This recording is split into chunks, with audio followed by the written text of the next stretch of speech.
The great chamber of the Galactic Council stretched upward like a cathedral built by 1,000 different faiths. Crystalline pillars from the Gen homeworld supported a ceiling that shifted colors with the mood of the assembled delegates. Today it pulsed angry red and deep purple. 12 species sat in their designated sections. Representatives from civilizations that had known peace for longer than humanity had known fire. Ambassador Park Jin-woo sat alone at the human delegation table. It was a small table, pushed to the outer ring, where newer species waited for acceptance. He wore a simple black suit, earth-made, nothing fancy. His hair had started going gray at the temples. He looked tired.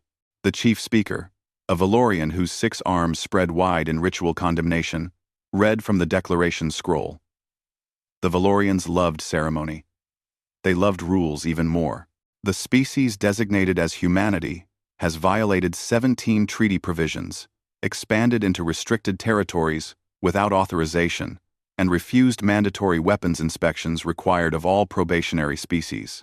The Council finds humanity guilty of deliberate provocation and potential threat to galactic peace. Park listened without expression. He had heard this coming for months. The other ambassadors whispered among themselves, their various methods of communication creating a strange symphony, clicks, whistles, harmonic tones, and pheromone clouds that the translation devices worked hard to interpret. Furthermore, the chief speaker continued, humanity has demonstrated patterns of aggressive behavior inconsistent with civilized species, military expansion, territorial disputes among their own colonies, and historical records of constant warfare render them unsuitable for council membership. The Thex delegate, a being that looked like flowing water held in a crystalline form, rippled with what the translators called agreement. The human homeworld's history shows 10,000 years of continuous conflict. They fight each other when no enemies exist. This is madness. Park almost smiled at that. Madness. They had no idea. The vote came quickly. Each species activated their consensus crystal. Green for peace. Red for conflict. 12 red lights blazed in the chamber. Unanimous. The Council declared formal economic and military sanctions against all human territories. Any human ships found in Council space would be seized. Any human colonies in disputed territories would be evacuated by force. It was war in everything but name. Actually, it was war with the name too. The chief speaker made it official. The Galactic Council hereby declares a state of hostility with the human species until such time as they submit to Council authority and withdraw from all contested regions. The chamber waited. This was the moment when species begged, when they promised reform, when they desperately sought compromise. Some species had been known to offer their entire military as tribute to avoid Council displeasure. Park reached into his jacket pocket and pulled out a small white cylinder. The nicotine was almost certainly stale, but he did not care. He put it between his lips and produced a small flame from an ancient lighter. The click sounded loud in the silent chamber. Smoking was absolutely prohibited in Council chambers. The various species had different atmospheric requirements, and introducing combustion products was considered deeply offensive. Park knew this. Everyone knew this. He took a long drag, let the smoke fill his lungs, and exhaled slowly. "Okay," he said. That was all. One word. He stood up, adjusted his jacket, and started walking toward the exit. The chief speaker's translator struggled to process the response. "Okay? You acknowledge the declaration of hostilities?" Park stopped, turned slightly. "You declared war. I heard you. Okay.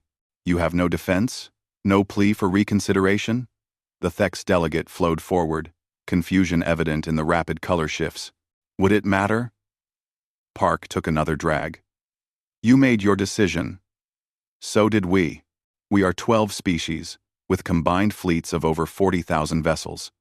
Your entire military numbers. Perhaps 300 ships." The Valorian's 6 arms trembled with frustration. "You should be terrified." Park looked at the cigarette between his fingers, watching the ember glow. "Maybe. But I'm not. This is madness. You cannot possibly hope to. Hope? Park interrupted. The word came out flat, emotionless. Hope is for people who don't know what's coming. I know exactly what's coming. So do you. You just don't realize it yet. He walked to the exit. Behind him, the council delegates erupted into chaos. The various species argued among themselves, shocked by the humans' casual dismissal of their power. They had expected fear or anger or desperate negotiation. They got a shrug and a cigarette. The chief speaker called for order, the harmonic chimes ringing through the chamber. Let the record show that humanity has rejected peace and accepted the consequences of their actions. The joint military response will commence immediately. Park paused at the doorway. You know what this cigarette means? He did not wait for an answer. It's what humans do before something terrible happens. We smoke. We drink. We take a moment to accept what's coming. Your people forgot how to do that. You forgot what real war costs. We ended war 3,000 years ago. We evolved beyond such barbarity. The Thex rippled with pride. No, Park said quietly. You just got soft. There's a difference. He left the chamber. The door sealed behind him with a hiss of pressurized air. In the observation gallery above, First Wing Sharath of the Kryn watched the human ambassador disappear down the corridor. Sharath commanded one of the primary battle fleets, and he would likely lead the attack on human territories. He had studied their military records, such as they were. Small fleet, outdated by council standards, no energy shields worth mentioning. It should be easy, but something about the humans' calm bothered him. Sharath had seen many species face council judgment. They all reacted with emotion. Fear. Anger. Desperation. This human showed nothing, just tired acceptance and a burning cigarette. Back in the main chamber, the 12 species began coordinating their attack. The Valorians offered their heavy cruisers. The Thex provided fast attack ships. The Banari contributed troop carriers for ground operations. Each species, eager to demonstrate their commitment to council unity, they chose New Busan as the first target. A mining colony. 50,000 humans, minimal military presence. It would send a message. Quick occupation, minimal casualties, show humanity the futility of resistance. The planning took 3 hours. The assembled delegates congratulated themselves on their unity and moral clarity.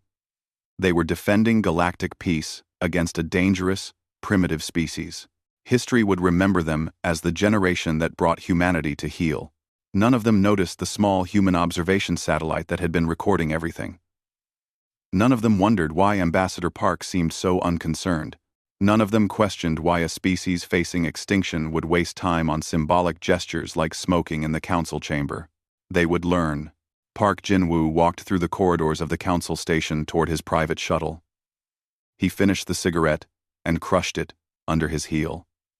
His hand calm, activated automatically. Ambassador, the declaration went as expected? The voice belonged to Admiral Chen Wei, commander of Earth's Third Fleet. Unanimous vote for war. They're targeting New Busan first. Evacuation is already underway. The children leave tonight. Park nodded, though no one could see him. And the others? They volunteered. Every single one. I know they did. Park's voice carried centuries of weariness. Yes, sir. The communication ended. Park boarded his shuttle and set course for the nearest human outpost. Behind him, the council celebrated their declaration of war. Ahead of him, humanity prepared to teach an old, terrible lesson. Declarations are easy, but war has a cost that soft species have forgotten how to pay. The cigarette had been his last one. He would not need another until this was over.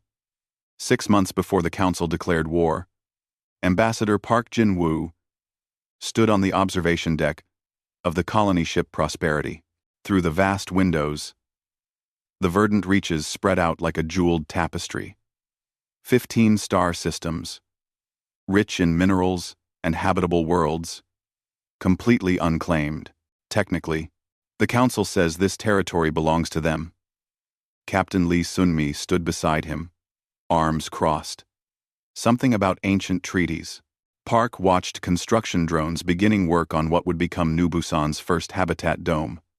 The treaties are 4,000 years old, signed by species that controlled this region before humans discovered agriculture. So they have a legitimate claim? They have a piece of paper written in languages nobody speaks anymore, claiming territory they never actually settled. We're just ignoring their feelings. That was the problem, of course. The Galactic Council ran on feelings and consensus, and the comfortable assumption that everyone would follow ancient rules because following rules maintained peace. They had not encountered a species that asked uncomfortable questions like, why? Or, who made you the boss? The Council inspection fleet arrived 2 weeks after the first colony dome sealed. 5 ships, each representing a different Council species, demanding access to human vessels and military installations. Park met them in the conference room of the Prosperity. The lead inspector was a Valorian named Korseth, who managed to look offended by everything, despite having a face that barely moved. We require full access to your weapons systems, manufacturing facilities, and military communications. Korseth's 6 arms gestured at a datapad listing 17 different inspection protocols. No, Park said simply. The word hung in the air like a grenade with the pin pulled. This is not optional. Council regulations clearly state, Council regulations apply to Council members. Earth has observer status. We didn't sign those treaties. Korseth's skin shifted to an angry orange. Your refusal suggests you possess weapons systems you wish to conceal. This proves the Council's concerns about human military capabilities. Park almost laughed. If only they knew the truth. We're refusing because inspections violate our sovereignty. Same reason you'd refuse if we showed up at your homeworld, demanding to look through your belongings. The Council does not hide weapons of mass destruction. Neither do we. Park pulled up a holographic display. Here's our entire military inventory. 312 vessels, mostly converted merchant ships with basic weapons. Ground forces total about 2 million soldiers across all colonies. No energy shields, no antimatter weapons, no planet killers. We use kinetic weapons and chemical explosives. Your average Council patrol boat could probably take out 5 of our best ships. The inspectors studied the data with obvious confusion.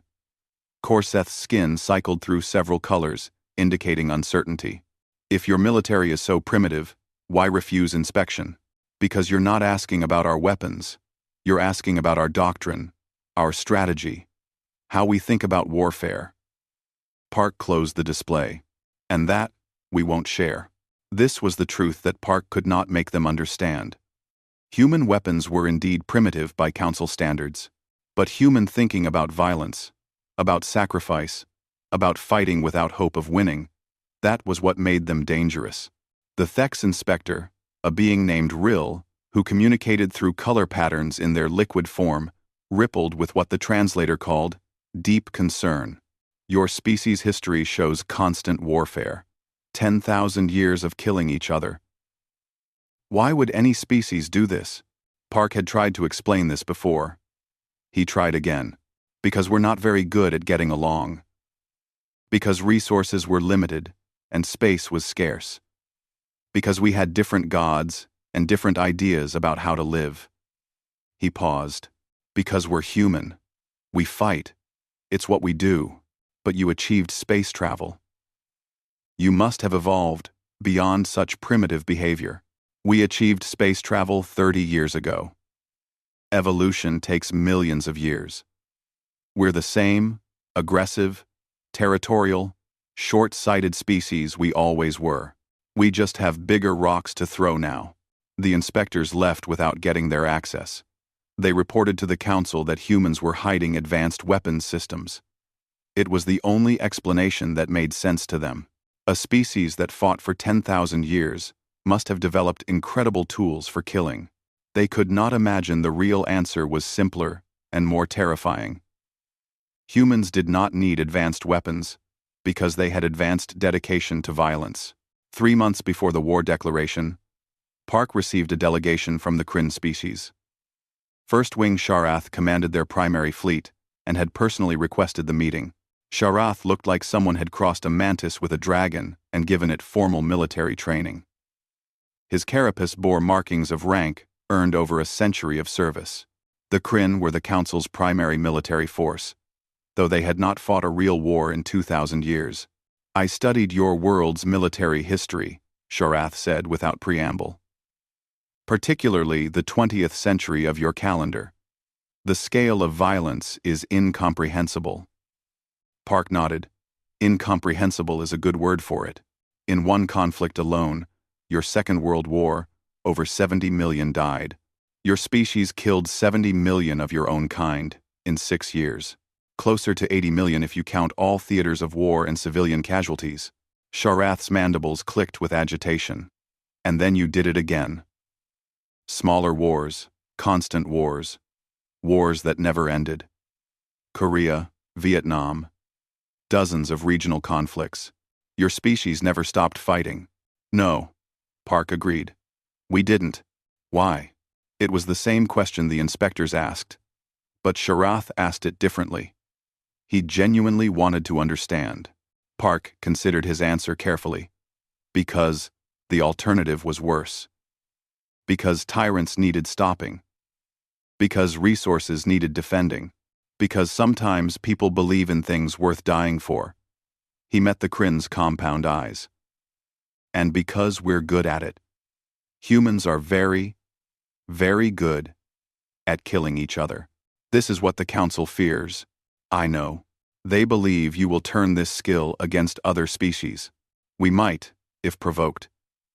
But here's what they don't understand. First Wing.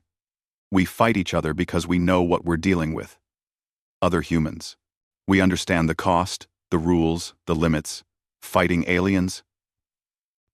Park shook his head. We don't want that. We have no idea where it ends. Sharath leaned forward. But if forced to fight? Park met his gaze steadily. Then we fall back on what we know. Endurance. Sacrifice. Refusing to quit, even when quitting makes sense. Your people stopped having wars 2,000 years ago. You forgot what it means to fight when losing is the most likely outcome. And humans remember? Humans never forgot. Every generation learns it again. We teach our children about the beaches of Normandy, the siege of Stalingrad, the tunnels of Ku Chi. We remember what our ancestors paid for survival. Park's voice hardened. The Council thinks they're superior because they evolved past warfare. But they just got comfortable. They forgot that sometimes the universe doesn't care about your moral evolution. Sometimes it just wants to know if you'll bleed for what you believe in. 1. Sharath left the meeting troubled. He reported to the Council that humans were indeed dangerous, but not for the reasons they thought. His warning was ignored. 1 month before the declaration, the Council sent an ultimatum. Submit to inspection or face expulsion and sanctions. Park sent back a single-word response. No. The Council interpreted this as arrogance from a primitive species that did not understand power dynamics. They began preparing for war, confident that overwhelming force would bring humanity to heel quickly. Park returned to Earth for final consultations. He met with the civilian government, the military command, and representatives from every major colony. They're going to declare war, he told them.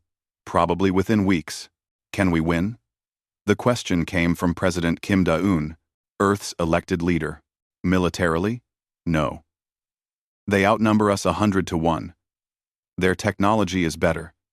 Their resources are deeper. Then why are we doing this? Park looked around the room at the faces of humanity's leaders. Young and old. Military and civilian. From every continent and culture Earth produced. Because they need to learn what we already know. That declarations mean nothing without understanding your enemy. That winning battles isn't the same as winning wars. That sometimes the species that looks weakest is actually the most dangerous because they understand what fear costs. The vote to resist was unanimous. Park returned to the council station with his answer already prepared. Okay, let them learn. The council armada emerged from faster-than-light travel in perfect formation. 47 ships representing 12 species, each vessel a masterpiece of technology that humanity could not match. Energy shields that could withstand direct nuclear strikes. Weapons that could crack planets. Point defense systems that made missiles useless.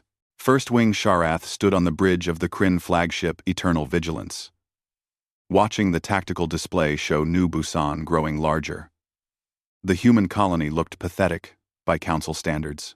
5 habitat domes connected by pressurized tunnels, a small orbital station. Perhaps 30 mining vessels scattered across the asteroid field. No military ships, no defensive platforms, no shields. This will be over quickly. His second-in-command, Third Claw Reth, clicked his mandibles in satisfaction. They cannot possibly resist this force. Sharath was not so certain. He kept remembering his conversation with Ambassador Park, the way the human spoke about sacrifice and bleeding for beliefs. But looking at the tactical display, resistance seemed impossible. Broadcast standard surrender terms on all frequencies, Sharath ordered. Offer full amnesty to colonists who evacuate peacefully. The communications officer complied.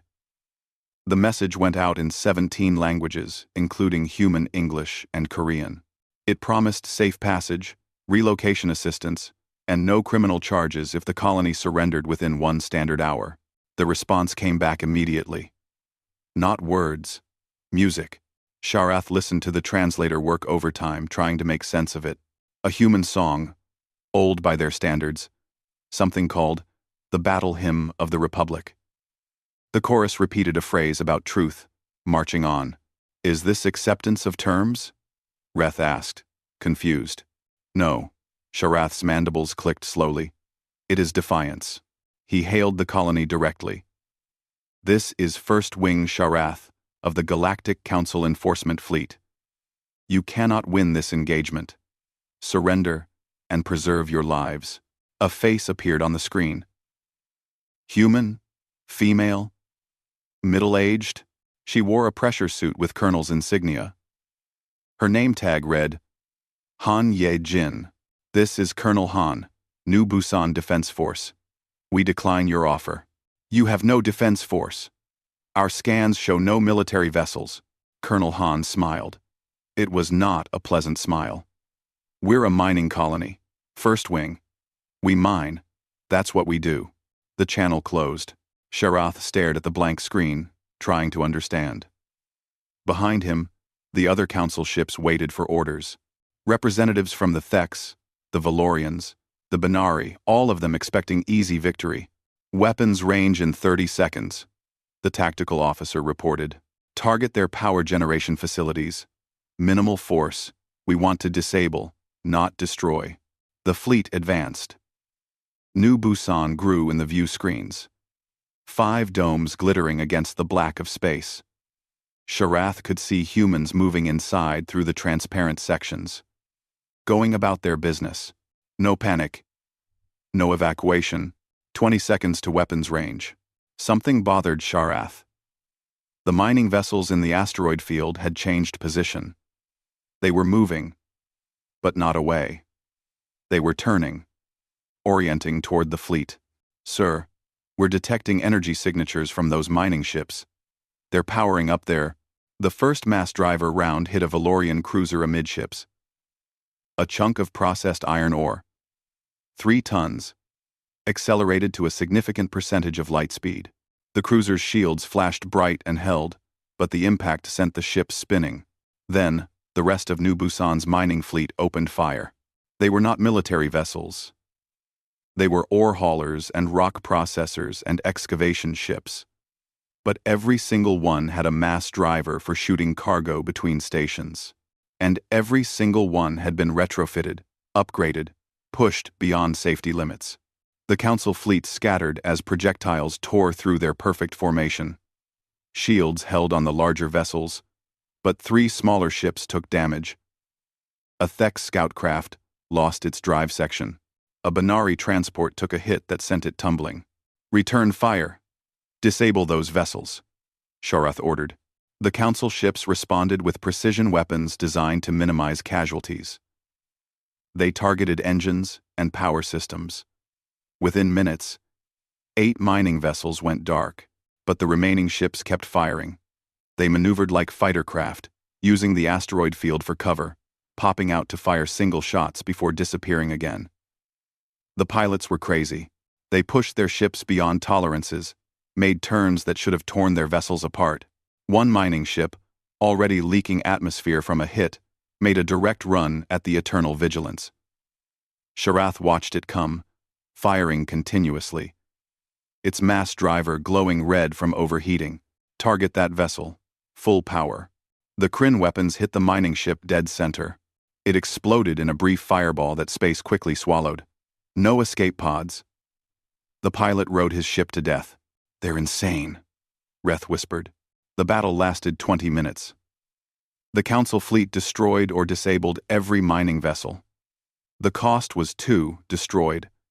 Council ships, 6 damaged, and 97 casualties. For a mining colony with no military, broadcast surrender terms again, Sharath ordered. Surely now they would see reason. The response came from Colonel Han again. She was in a different location now, one of the underground sections. First wing. Do you see that transport leaving the colony? Sharath checked tactical. A single civilian transport was indeed departing, moving away from the combat zone. That's every child on New Busan, Han continued. 3,412 kids under age 15, plus the teachers and medical staff to care for them. You're going to let them go. It was not a request. We have no quarrel with children, Sharath said. They may leave. Good. Han's face showed something that might have been relief. There is no need for further casualties. Surrender now, and no. The word came flat. Final. You cannot possibly win. We have 45 functional ships. You have a colony with no weapons. We have mining equipment, determination, and absolutely nothing to lose. Han smiled that terrible smile again. Come and take it. First wing. The channel closed. Sharath stared at the colony. He could bombard it from orbit, crack the domes and let vacuum do the work. It would be over in seconds. But that was not the Council way. They were civilized. They had rules of engagement. They would land troops and secure the colony properly. The Banari troop carriers moved forward, preparing to deploy ground forces. Sharath watched the operations with growing unease. Something was very wrong here. The humans were too calm, too prepared. The first landing craft touched down near Dome 3. 200 Banari soldiers disembarked in full combat armor, weapons ready. The dome appeared. Empty. No resistance. The Banari commander reported successful landing and began advancing toward the dome airlock. Then Dome 3 exploded, not all at once.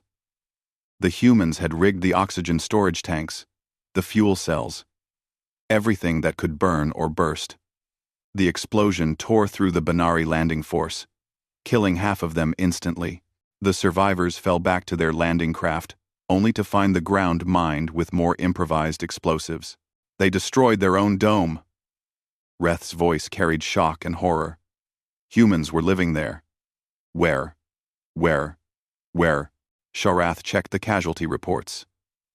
17 humans, dead in the dome explosion. 143 Banari casualties. The humans had traded 17 lives for 143 enemy casualties, and they had done it deliberately. With preparation. Without hesitation. Pull back the ground forces, Sharath ordered. New approach.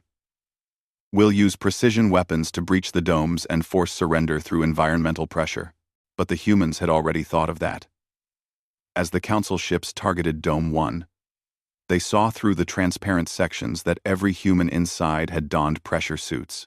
They were venting the atmosphere themselves, making the dome useless as a target. Then they started shooting, not with military weapons. With mining lasers, industrial cutting tools, even handheld welding torches, modified to fire in pulses. The weapons were pathetic by military standards, but there were thousands of them. Every colonist who could hold a tool became a combatant. The battle became a nightmare. The Council forces tried to disable rather than kill, tried to follow rules of engagement designed for civilized warfare. The humans had no such limitations.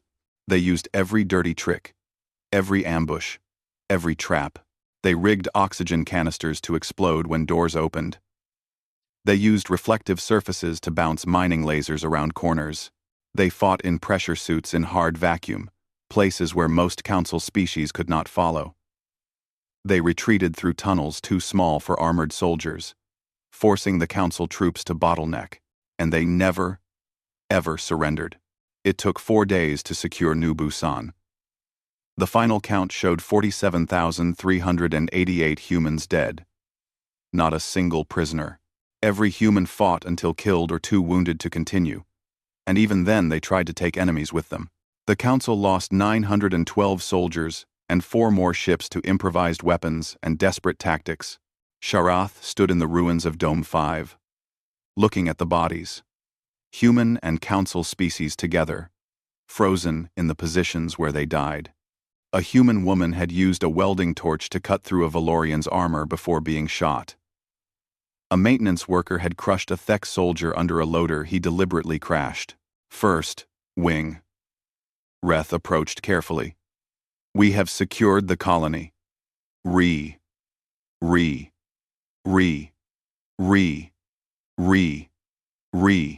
Secured, Sharath repeated the word. It tasted like ash. Yes, we won. But looking at the cost, he wondered what winning meant.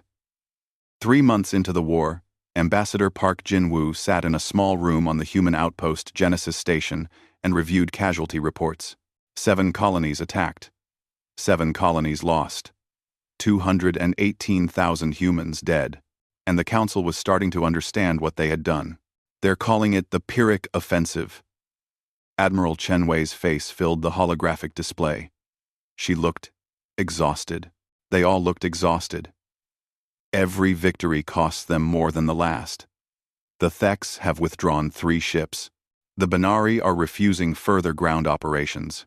Park studied the tactical map. The Council controlled the 7 colonies now. But their forces were scattered across human territory, spread thin, bleeding resources into garrison duty. And the human fleet, small as it was, had started moving. What's our status? Park asked. Every ship is deployed. We're not engaging their main fleets. We can't win those fights. Chen pulled up navigation data. But we're everywhere they're not. Observing, recording, learning. This was humanity's actual strategy. Not winning battles but gathering intelligence. Every Council ship movement tracked. Every communication protocol analyzed. Every tactical pattern recorded and studied. Humans were losing the war, but they were learning how the Council fought. And that knowledge would matter when the long game played out. They still think we have secret weapons, Chen said. They can't accept that we're just fighting harder than they expected. Park almost smiled. Let them think that.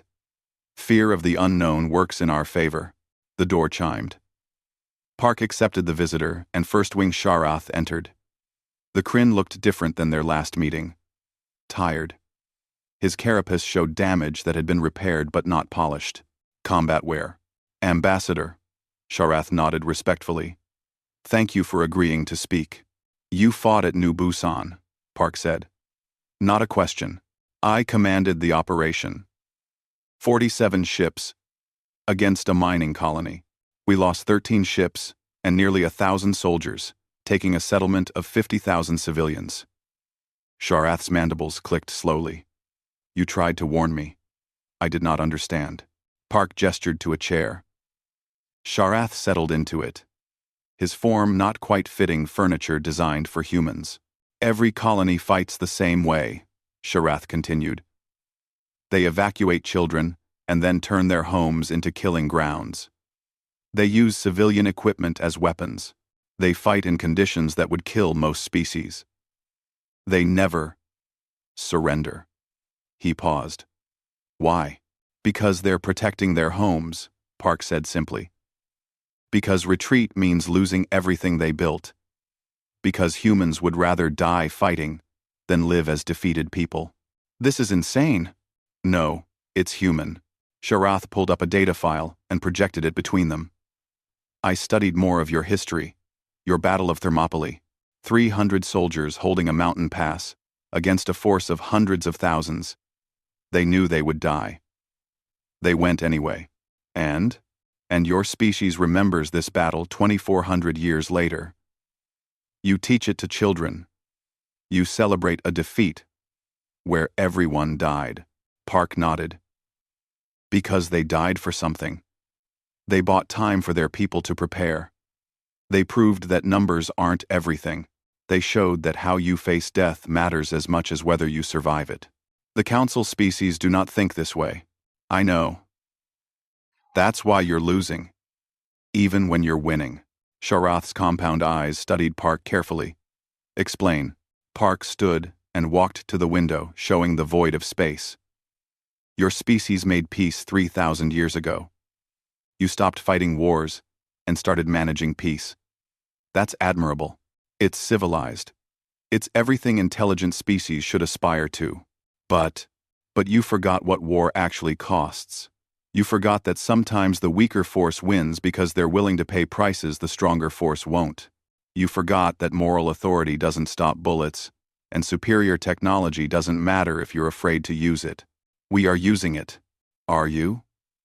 Park turned to face him. You could crack planets from orbit. You could deploy biological weapons. You could genocide every human colony in a week. But you won't, because you're civilized. Because you have rules. Park's voice hardened. We appreciate those rules. They're the only reason we're still alive. But don't mistake mercy for weakness. And don't think we'll show the same restraint. You would commit genocide? If you forced us to? If it was humanity's survival versus yours? Park met his gaze steadily. In a heartbeat, we've done worse to each other. We know exactly what we're capable of. The silence stretched between them. I am not the only one questioning this war, Sharath said finally. The Thex lost a colony ship to one of your attacks. No casualties. Just disabled and boarded. Your people stole every piece of navigation data they had. Park knew about that operation.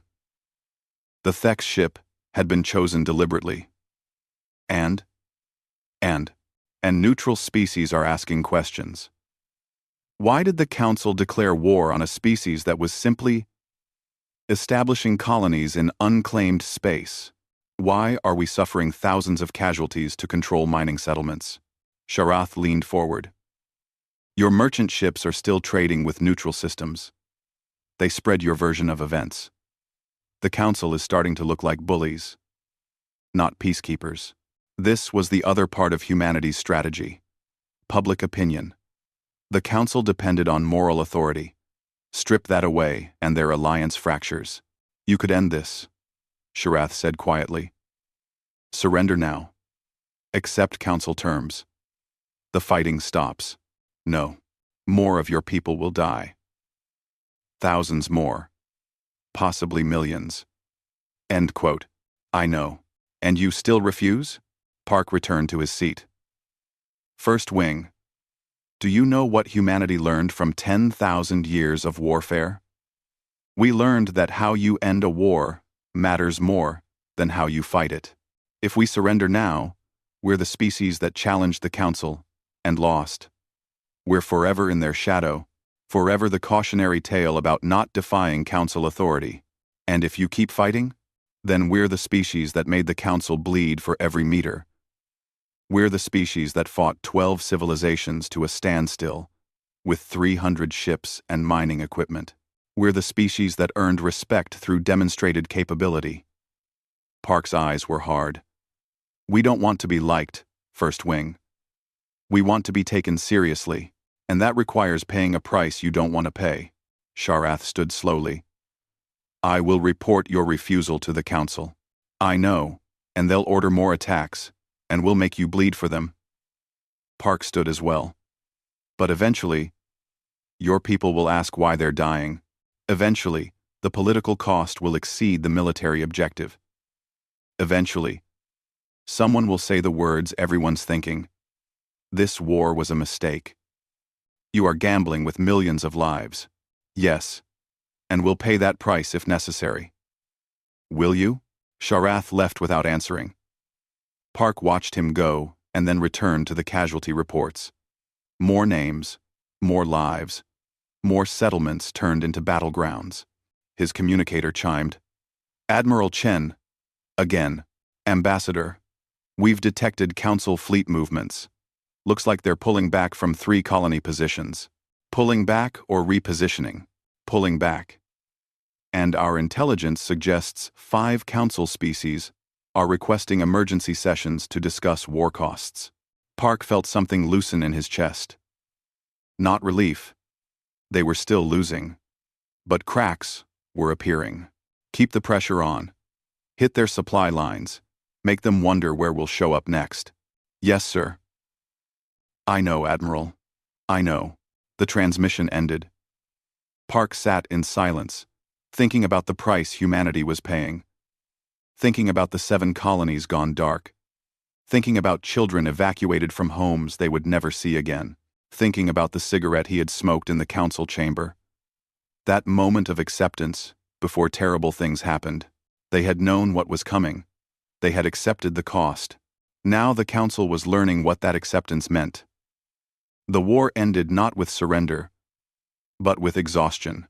6 months and 4 days after the council's declaration, First Wing Sharath found himself commanding a fleet that existed more on paper than in reality. 12 species had started this war. 7 remained. The Theks withdrew first, unwilling to accept further casualties. The Banari followed, citing moral objections to the ground warfare tactics required. 3 smaller species quietly pulled their ships, claiming maintenance issues and budgetary concerns. Everyone knew the truth. The Council was losing the will to fight. Sharath stood on the bridge of the Eternal Vigilance, now showing scars from 6 months of combat. Around him, the remaining Council fleet held position near the human colony of Jericho. Another mining settlement. Another inevitable bloodbath. First Wing, his communications officer gestured to an incoming transmission. The humans are broadcasting on open channels. The screen filled with Ambassador Park Jinwoo's face. He looked older, more worn. Behind him, Sharath could see what looked like a military command center. First Wing Sharath, Park said without preamble. The screen split. One half showed Park, the other showed footage. Council ships bombing New Busan. Banari troops firing on pressure-suited colonists. Valorian cruisers cracking a habitat dome, while humans inside scrambled for survival. The footage went on. Battle after battle. Death after death. But the footage was edited, contextualized. It showed Council forces attacking civilian colonies. It showed humans desperately defending their homes with improvised weapons. It showed children being evacuated under fire. This is going out to every neutral system, Park said calmly. Every independent species. Everyone who's been watching this war and wondering why the peaceful Galactic Council suddenly started killing miners and farmers. Sharath's mandibles clicked with understanding. This was not combat footage. This was propaganda. And it was devastatingly effective. You started this war, Sharath said. No, you declared it. We just made sure everyone understood what you were declaring. Park leaned forward. 6 months ago, you had moral authority. You were the council that maintained galactic peace for 3,000 years. Today, you're the bullies who attacked a weaker species for expanding into empty space. The truth of it burned. Sharath had been receiving reports from Council homeworlds. Public protests against the war. Families refusing to send young people into military service. Economic costs mounting as trade disrupted and resources diverted to military operations. What do you want? Sharath asked. Peace. Real peace, not surrender. Terms? Park pulled up a document. Formal Council apology for unjust war declaration. Recognition of all human colonies currently established, including those in the verdant reaches. Reparations for destroyed settlements. War crimes. Investigation into any council officers who deliberately targeted civilians. He paused. And full council membership for humanity. The council will never accept. The council doesn't have a choice. 5 of your species already withdrew. 2 more are threatening to. Your own Kryn homeworld is demanding you return with your fleet. Park's voice hardened. You can keep fighting, keep losing ships and soldiers for pride. Or you can acknowledge what everyone already knows. This war was a mistake. Sharath closed his eyes. He thought about New Busan. About the colonists who fought with mining equipment and died protecting their homes. About the price both sides had paid for council pride. I will take your terms to what remains of the council. Good. And First Wing? Don't attack Jericho. There's been enough death. The transmission ended. 10 days later, Sharath met Ambassador Park in the council chambers. The great room felt empty, with only 7 species represented. The others had withdrawn entirely, unwilling to be associated with the war's conclusion. The negotiation took 3 days. The council tried to soften the terms, to preserve some dignity. Park refused every compromise. Eventually, they accepted. Formal apology. Territory recognition. Askest. Reparations. Council membership. Humanity had lost 7 colonies and 218,000 people. They had gained everything they wanted. On the final day, after the documents were signed, Sharath requested a private meeting. They met in a small observation room overlooking the council station. Park arrived carrying a small metal case. He opened it and pulled out 2 cigarettes. I thought these were illegal on the station, Sharath observed. They are. I'm starting to not care about your rules. Park offered one to the Kryn. You'll need to hold it with your secondary manipulator. And be careful with the flame. Sharath took the cigarette awkwardly. Park showed him how to light it, how to draw the smoke.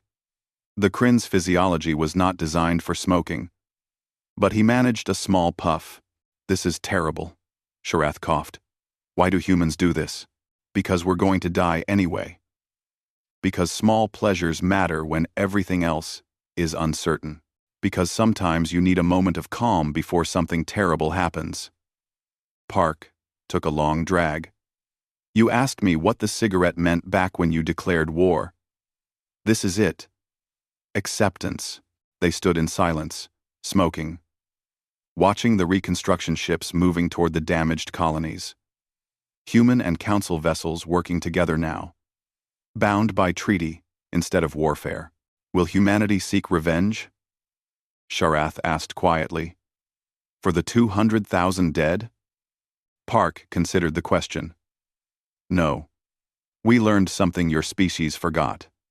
There's a difference between winning wars and winning peace. We wanted peace. We got it. The price was high, but we knew it would be. You gambled with millions of lives. We did. And we were willing to lose that gamble, if necessary. Park turned to face him. That's what you didn't understand, First Wing. You thought we were bluffing. You thought no species would actually sacrifice that much for territory and respect. But humans have been doing it for 10,000 years. We know exactly how much blood we can afford to spill. This is madness. Maybe. But it's our madness. And now, the Council understands it.